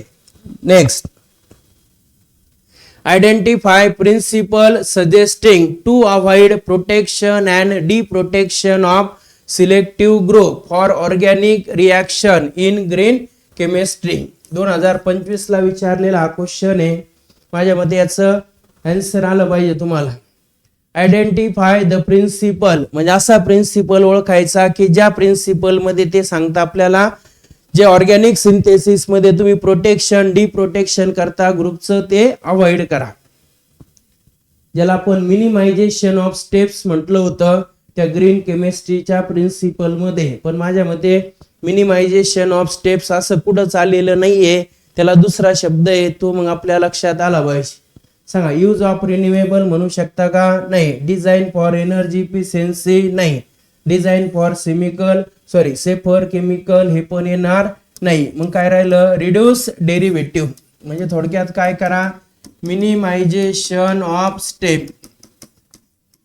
काय? मिनिमायझेशन ऑफ स्टेप्स म्हणजे रिड्यूस डेरिव्हेटिव्ह, म्हणजे मध्ये मध्ये जे तुम्ही डेरिव्हेटिव्ह तयार करता वेगवेगळे ते थांबवा. क्लिअर?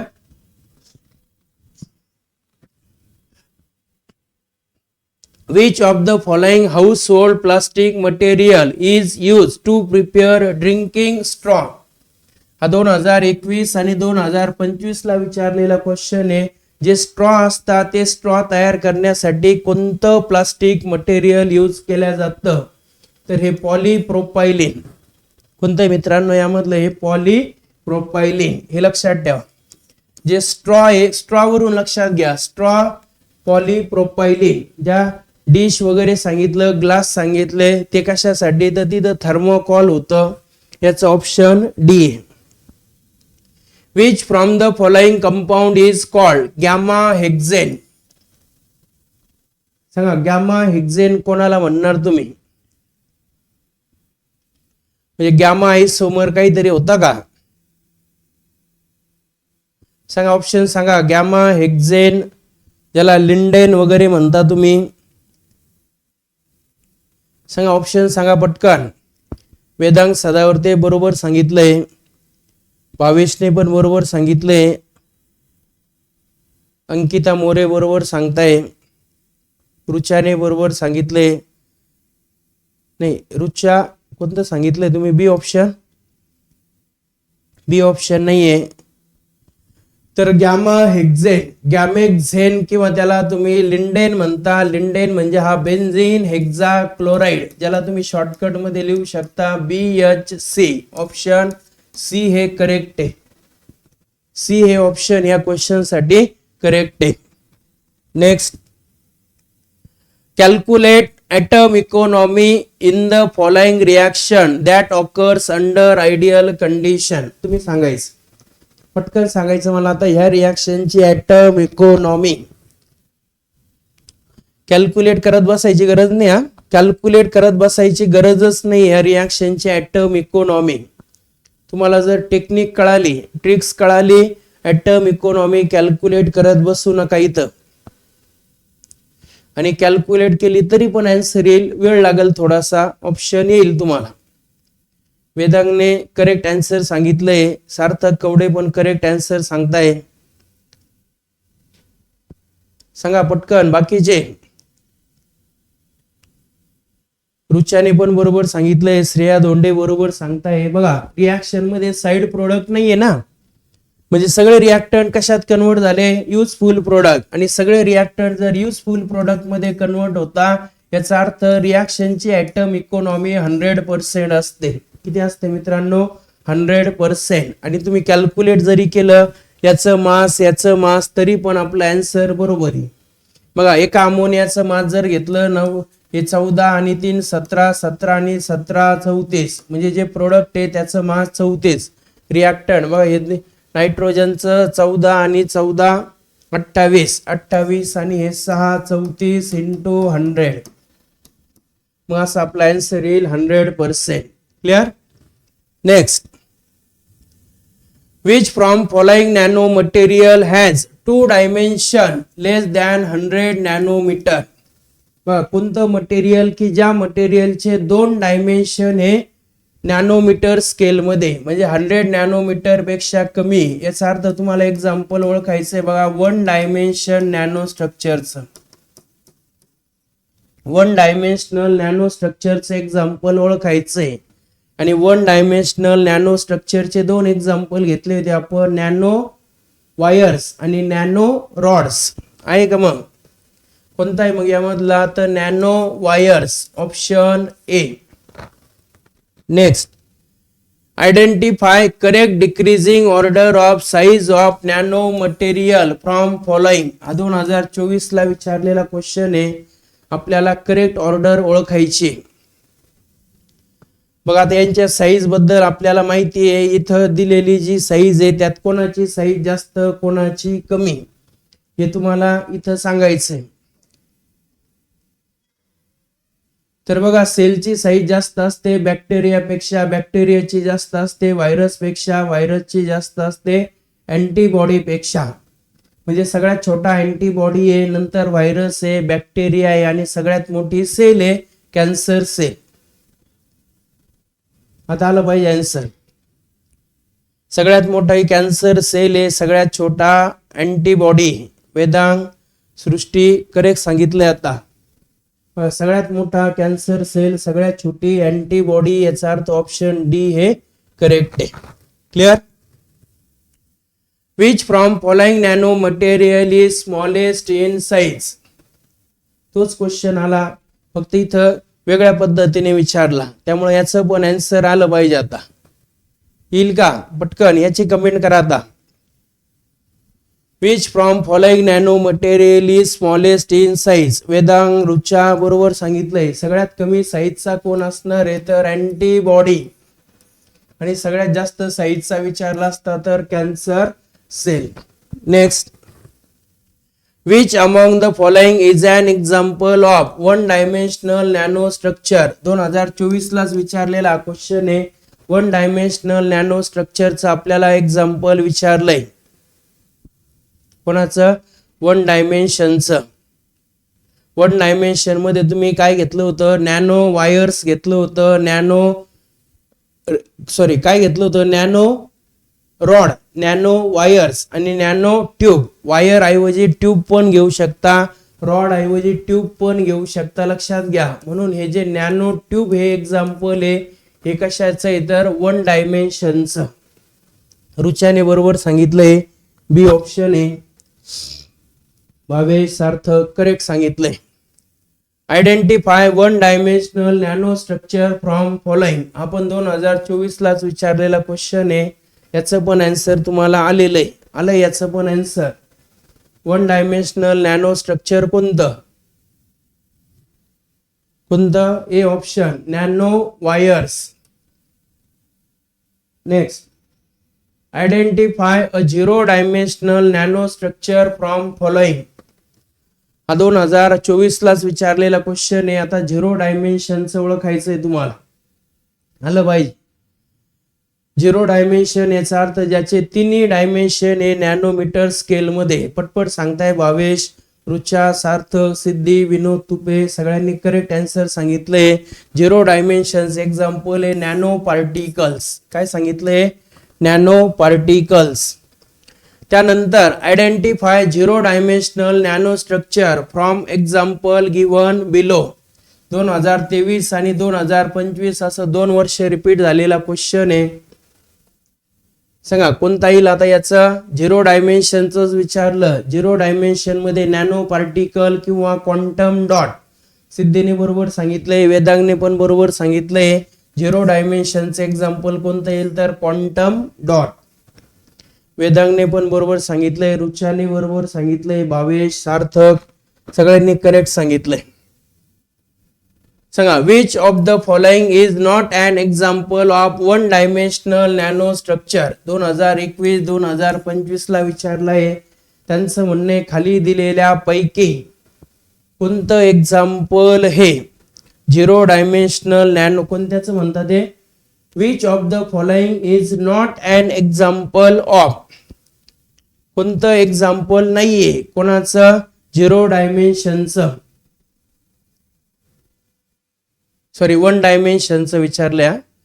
मग वन डायमेन्शन मध्ये नॅनो ट्यूब येता, नॅनो वायर्स येता, नॅनो रॉड्स येता. कोणते येत नाही तर यामध्ये लक्षात घ्या नॅनो शेल. कोणता? नॅनो शेल हे झिरो डायमेन्शन मध्ये येतं. नॅनो शेल हे कशात येतं तर झिरो डायमेन्शन मध्ये. लक्षात घ्या नॅनो शेल हे वन डायमेन्शन मध्ये येणार नाही. बघा झिरो मध्ये मग आपण जर विचार केला क्वांटम डॉट्स, नंतर नॅनो पार्टिकल आणि नॅनो शेल. वन डायमेन्शन मध्ये nano wires, nano tubes, nano rods. Next, which from following statement for nano material is not correct. हा 2025 ला विचारलेला क्वेश्चन आहे. सांगा मला आता यातली कोणती स्टेटमेंट ही करेक्ट नाहीये?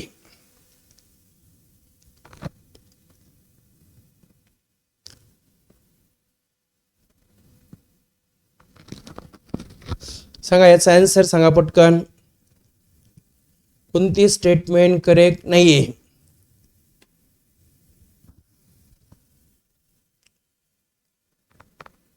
हे ऑप्शन सांगताय भावेश. याचं सांगितलं का? It has at least one dimension in nano scale. माझ्या मते ही स्टेटमेंट करेक्ट आहे. सिद्धीने ऑप्शन सी सांगितले. Nano material are larger than bacteria. आणखी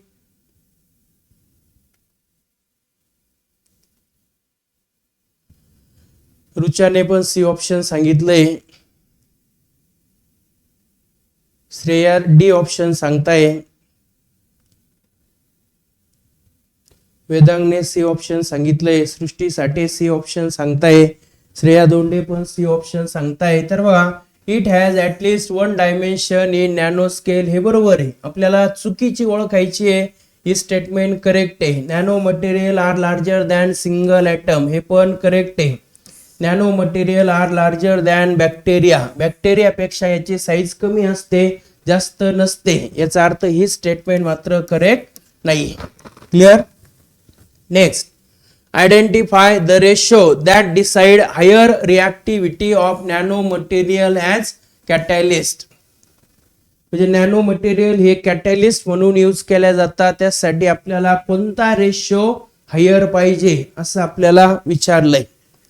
एकदम सोपा क्वेश्चन आहे. आपण कशामुळे रिॲक्टिव्हिटी वाढते सांगितलं ना मी तुम्हाला. व्हॉल्यूम काय होतं, आपण एखादा बल्क मटेरियल आहे ते डिवाइड केलं, व्हॉल्यूम सेम असतो, सरफेस एरिया वाढतो, त्याच्यामुळे त्याची रिॲक्टिव्हिटी वाढते. मग कोणता रेशो हायर पाहिजे?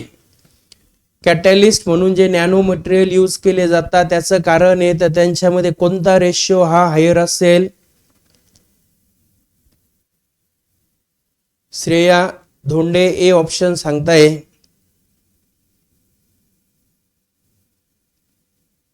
बाकी कोणता रेशो हाय असतो सांगितलं होतं ना मी तुम्हाला, सरफेस एरिया टू व्हॉल्यूम. आता तुम्हाला हे दोन ऑप्शन होते, ए ऑप्शन आणि सी ऑप्शन. तर बघा इथं व्हॉल्यूम टू सरफेस एरिया, इथं सरफेस एरिया टू व्हॉल्यूम. तर कोणता रेशो हा जास्त असतो लक्षात घ्या.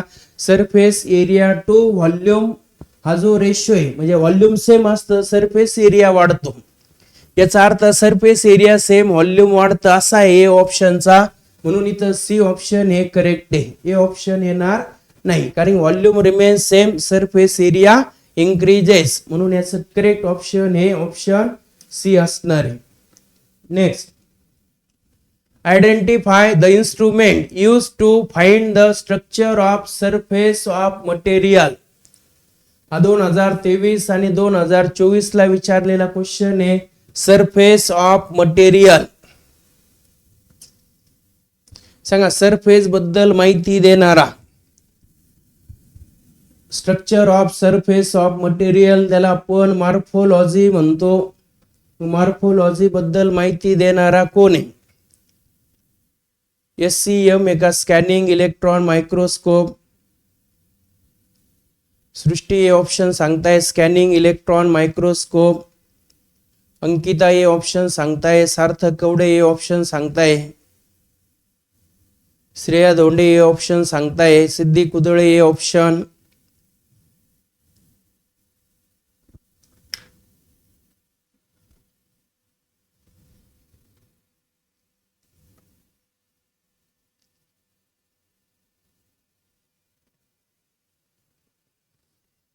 सांगा, UV visible range, UV visible spectroscopy मध्ये आपल्याला माहिती भेटते प्रिलिमिनरी कन्फर्मेशन, बरोबर का?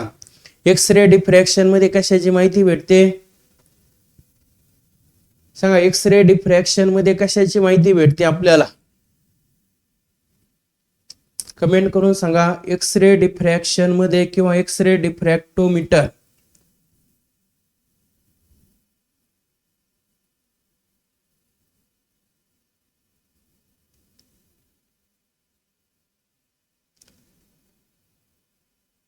पटकन.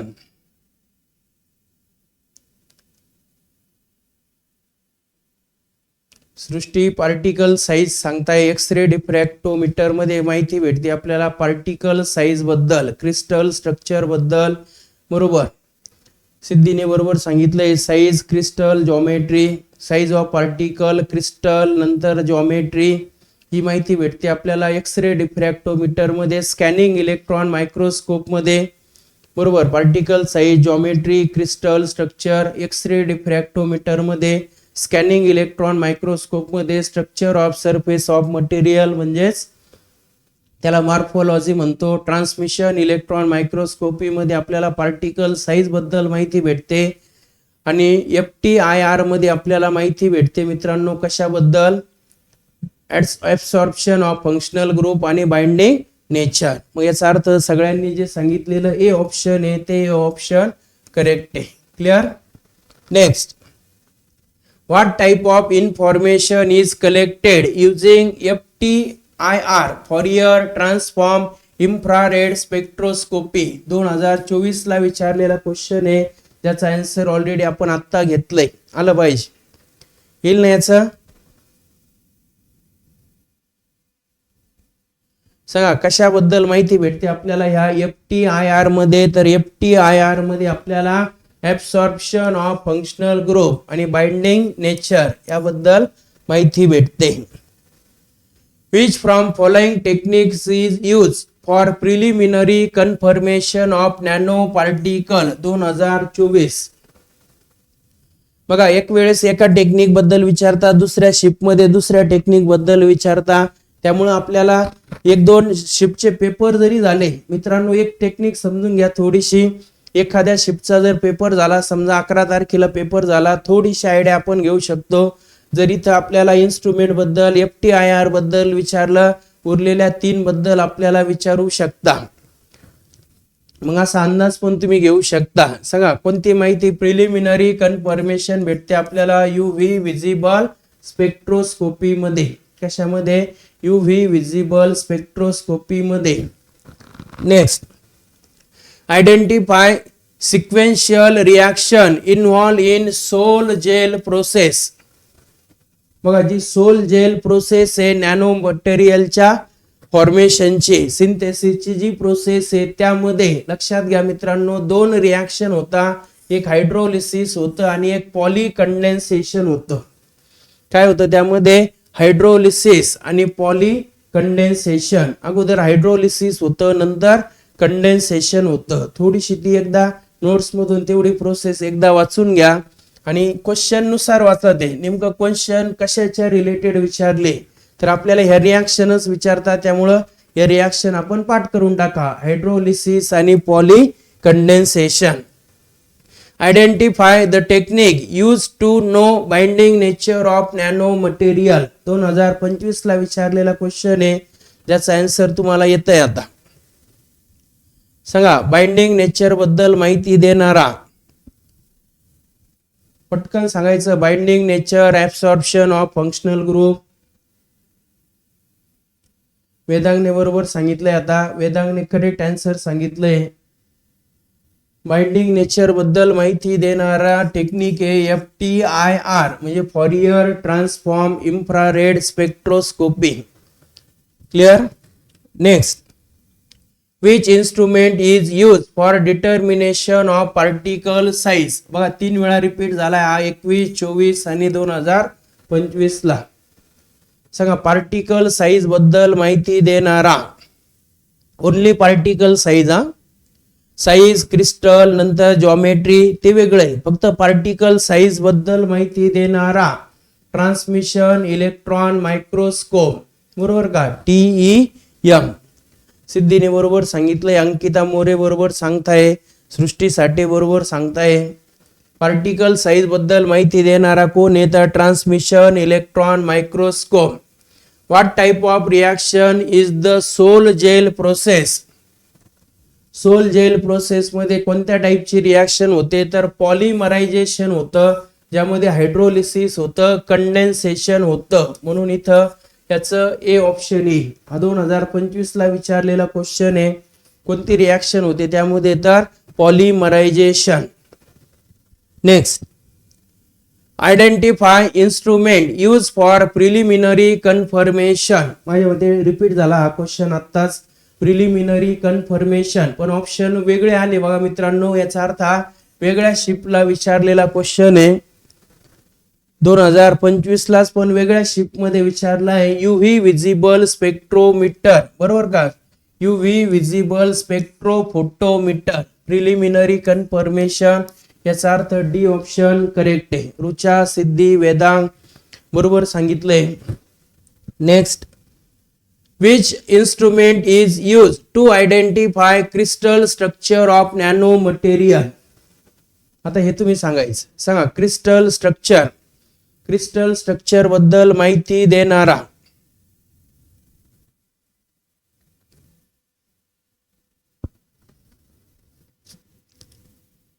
सांगा पटकन. वेदांगने बरोबर सांगितलंय. वेदांगने, श्रेया, वेदांग, सृष्टीने अगोदरच सांगितलंय. सिद्धीने बरोबर सांगितलं. सृष्टीने आता परत ह्या क्वेश्चनचं पण बरोबर आन्सर सांगितलंय. कोणती टेक्निक आहे मित्रांनो? क्रिस्टल स्ट्रक्चर माहिती देणारा XRD एक्स रे डिफ्रॅक्टोमीटर. हा याचं सांगा आता हा question. Which of the following is effectively use to remove E. coli bacteria from water.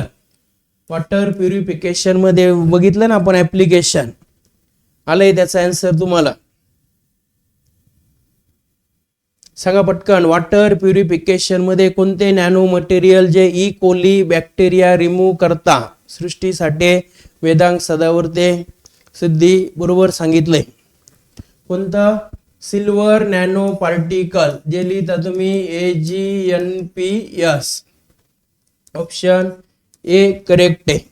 Next, Which from following metal nanoparticle is used for coating the filter material that act as a effective bacterial disinfectant? बघा हा पण 2025 लाच विचारलेला question आहे, याचा answer पण तुम्हाला येतंय.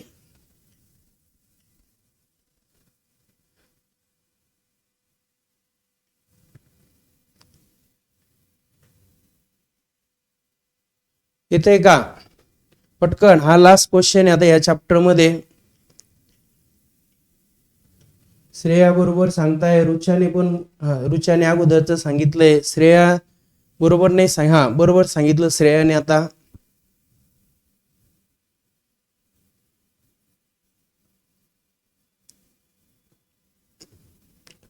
एकदम सोपा क्वेश्चन आहे, पटकन. आता शेवटचा क्वेश्चन आहे तरी आपण आन्सर द्यायला जरा घाबरतो. जाऊ द्या सर, होऊ द्या सर, काय अडचण नाही, आम्ही आहेच. वेदांगने बरोबर सांगितलंय. सांगा कोणतं नॅनो मटेरियल, कोणतं मटेरियल हे इफेक्टिव्ह बॅक्टेरियल डिसइन्फेक्टंट म्हणजे बॅक्टेरिया किल करण्यासाठी यूज करता? Silver nano particle. कोणते मित्रांनो? सिल्वर नॅनो पार्टिकल हे आपण यूज करतोय. आवाज येत नाहीये?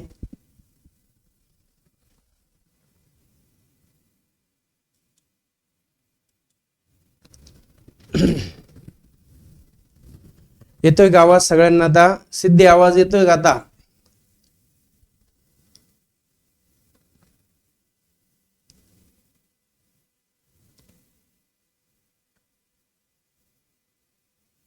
यस, रुच्याने बरोबर सांगितलंय, सृष्टीने पण बरोबर सांगितलंय.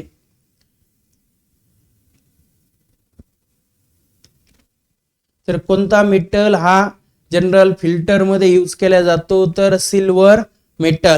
तर हा जो क्वेश्चन असणार आहे त्या क्वेश्चन साठी करेक्ट ऑप्शन असणार आहे ऑप्शन बी. तर इथपर्यंत आपण ह्या चॅप्टरचे क्वेश्चन घेतले मित्रांनो. तर आता एकच क्वेश्चन विचारला जातो आणि कोणकोणत्या रिलेटेड क्वेश्चन विचारले जाऊ शकता या सगळ्याचा अंदाज घेऊन आपण सगळे क्वेश्चन घेण्याचा ट्राय केला आहे. मॅक्झिमम क्वेश्चन हे आपण घेतले आणि अशा प्रकारे हा चॅप्टर आपला क्लिअर झालाय. चॅप्टर संपलाय आणि सांगण्याचा आपल्याला आणखी आनंद होतो की आपला हा सिलेबस पण इथं क्रॅश कोर्सचा जो 12वीचा सिलेबस होता तो पूर्ण कंप्लीट केलाय आपण. तर 16 चॅप्टर होते ज्यामध्ये आपण 6 चॅप्टर फिजिकल केमिस्ट्रीचे, 3 इनऑर्गॅनिक केमिस्ट्रीचे, 4 ऑर्गॅनिक केमिस्ट्रीचे आणि हे 3 अप्लाइड केमिस्ट्रीचे चॅप्टर, हे सगळेचे सगळे चॅप्टर आपण आता कंप्लीट केले आणि आता आपण पूर्णपणे तयार झालोय.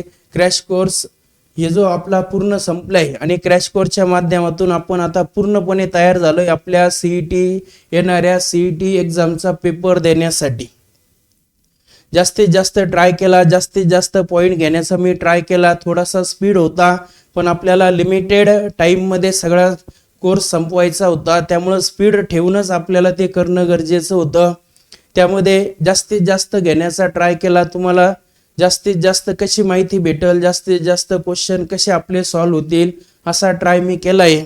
माझ्यामध्ये सर्वांना समजलेलं असं बऱ्यापैकी, काही अडचण नाहीये.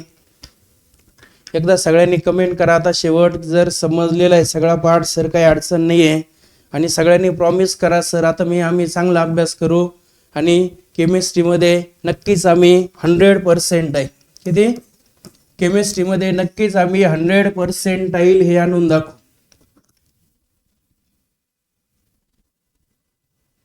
आवाज येत नाहीये का? सिद्धीला आवाज येत नाही, बाकीच्यांना? हा, बाकीच्यांना आवाज येतोय. सिद्धी थोडस नेटवर्क वगैरे चेक करा. यस, रुचा सांगताय नक्की सर 100% आम्ही केमिस्ट्रीमध्ये आणणार आहे. बाकी स्टुडंट पटपट, काही लाजायचं नाही. आता सर आपण एवढ्या चांगल्या प्रकारे घेतलंय का फक्त आम्हालाच वाटतंय सर मी चांगल्या प्रकारे घेतलंय? तुम्हाला वाटतंय की नाही वाटत आहे? 2 मिनिटं सगळ्यांनी कमेंट करा. क्रॅश कोर्स आपला जो झालाय त्यामध्ये तुम्हाला मी जो केमिस्ट्रीचा सिलेबस घेतलाय बऱ्या प्रकारे चांगल्या प्रकारे घेतला का? काही डाऊट आहे सर, काही त्यात आणखी सुधारणा करता येईल असं? कारण की आपण यावर्षी पहिल्यांदाच ऑनलाईन क्रॅश कोर्स घेतलाय, पण माझ्या मते एक दिवस सुद्धा आपण काही त्यात तुम्हाला खंड पडू दिलेला नाहीये. कंटिन्यू लेक्चर हे आपण घेतलेलेच आहे आणि त्यामुळे सिलेबस आपला वेळेवर कंप्लीट झालाय. त्यामुळे सगळेजण आता तयार आहे अभ्यास करण्यासाठी आणि केमिस्ट्रीमध्ये 100% मिळवण्यासाठी. तर 11 तारखेपासून आपले पेपर आहे. आता हॉल तिकीट वगैरे पण येत आहे माझ्या मते. सर्वांनी चांगला अभ्यास करा, चांगले मार्क मिळवा. चला, काही डाऊट नाही कोणाला? काही डाऊट नसेल तर मग मी आजचं लेक्चर इथं थांबवतोय. सगळ्यांना येणाऱ्या एक्झामसाठी पूर्ण यश एज्युकेशनल ग्रुपतर्फे माझ्यातर्फे सगळ्यांना बेस्ट ऑफ लक. सगळ्यांनी चांगला अभ्यास करा. काही डाऊट आला तर विचारत चला. केमिस्ट्रीसाठी काही डाऊट असेल तर मला विचारा. माझा जो मोबाईल नंबर आहे 9764462999. काही क्वेश्चन वगैरे असेल, काही डाऊट येत असेल तर या नंबरवर तुम्ही व्हॉट्सअपवर क्वेश्चन वगैरे पण पाठवू शकता. पण सगळ्यांनी चांगला अभ्यास करा. सगळ्यांना रिक्वेस्ट आहे, सगळ्यांनी अभ्यास करताल आणि सगळे चांगले मार्क मिळवताल. समीक्षा शेलार, थँक्यू. यस, सगळे आमचं कर्तव्य आहे. आम्ही जास्तीत जास्त घेण्याचा ट्राय केला. तुम्ही आता फक्त अभ्यास करून मार्क पाडले म्हणजे मग आम्हाला चांगलं वाटेल. आम्ही घेतलेलं जे कष्ट आहे आम्ही पण घेतले. आता तुम्ही पण तेवढेच कष्ट घ्या आणि चांगले मार्क मिळवा. आम्हाला पण चांगलं वाटेल रिझल्ट आल्यानंतर. यस, केमिस्ट्रीसाठी आज आपण इथं थांबतोय मित्रांनो. जर थोडंसं ॲडजस्ट झालं, तुमचं म्हणणं असेल, तुम्हाला जर टाईम वगैरे ॲडजस्ट होत असेल तर पाठीमागं मी जे बोललो होतो तुम्हाला ऑर्गॅनिक केमिस्ट्रीचे आपल्याला काही क्वेश्चन घ्यायचे, पण तुमचा जर एक्झामचा टाईम आहे, आता अभ्यास आपल्याला करायचा आहे, तर मग मी घ्यायचं नाही घ्यायचं हे तुम्ही कमेंट करून सांगा. सर एक लेक्चर घ्यायचं आहे. जर तुम्हाला अभ्यासाचा टायमिंग, कारण अभ्यास करणं पण गरजेचं आहे, त्यामुळं जर तुमची इच्छा असेल तर मी ते घेईल. अदरवाईज काय हरकत नाही. आपण घेतलेले तर आहेच सगळे क्वेश्चन, ॲडिशनल घ्यायची गरज पण नाही आहे. जर काही डाऊट असेल तर मला या नंबरवर तुम्ही क्वेश्चन पाठवू शकता. यस, काय अडचण नाही कोणाला. त्यामुळं रुचा सांगताय एक लेक्चर घ्या आणखी. हां, तर आपण उद्या किंवा परवा, शक्यतो उद्या नाही पण परवाच मी ट्राय करल ऑर्गॅनिक केमिस्ट्रीसाठी. ऑर्गॅनिकसाठीच घ्यायचं आहे ना आपल्याला एक लेक्चर. रुचा आणि समीक्षा दोघींनी कमेंट केली आहे ऑर्गॅनिकसाठीच घ्यायचं आहे ना. ऑर्गॅनिक केमिस्ट्रीचे ॲडिशनल काही क्वेश्चन असणार आहे, त्या ऑर्गॅनिक केमिस्ट्रीसाठी मी आणखी एक लेक्चर घेईन. काही हरकत नाही आहे. चला, काही अडचण नाही आहे. शक्यतो ट्राय करल मी उद्याच लेक्चर घेण्याचा. तुम्हाला तसं ग्रुपवरती टाइम टेबल वगैरे येऊन जाईल. सिलेबस हा आता आपला इथं कंप्लीट झाला आहे. सगळ्यांनी व्यवस्थित अभ्यास करा, चांगला पेपर द्या. सगळ्यांना बेस्ट ऑफ लक. चला, थँक्यू. आजचं लेक्चर आपण इथं थांबवतोय. ऑर्गॅनिक केमिस्ट्रीचं जे एक लेक्चर घेणार आहे मी, त्याच्याबद्दल तुम्हाला ग्रुपवर मेसेज येऊन जाईल. क्लिअर? तर आपण आजचं लेक्चर इथं थांबवतोय. थँक्यू.